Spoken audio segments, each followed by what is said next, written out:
A alternative ending for Deadpool and Wolverine has been revealed by Shawn Levy, the director of the film. And if you were expecting one of those big twist endings like the insiders led you to believe, you're gonna be disappointed. But let's talk about what could have been.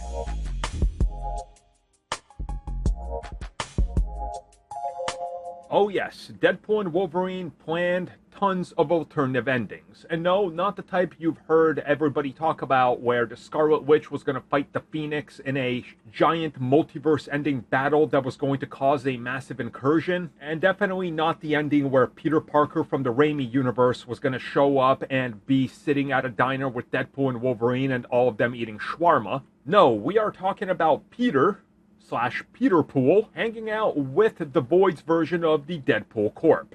Now, I did see an article written by one of the trades about this, and the first comment was underneath it was, "What's the source?" Because I guess they don't believe a major trade, but they believe a scooper who just reported the 3 other endings, or 2 or whatever that I just talked about.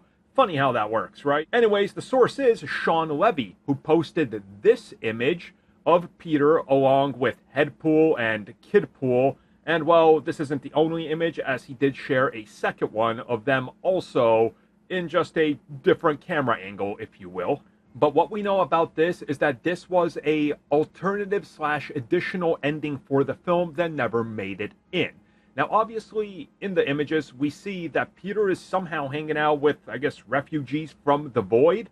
And while we don't have details and Shawn Levy doesn't describe much more, if we just connect the dots, I think it's pretty safe to say that the Deadpools that were stuck there in the Void working with Cassandra and doing some bad stuff were probably given a second chance and refuge in the brand new universe. They become refugees, and well, a couple of them don't have anywhere to go. So Peter probably adopted Kidpool. Headpool just kind of sticks with him, and there you go.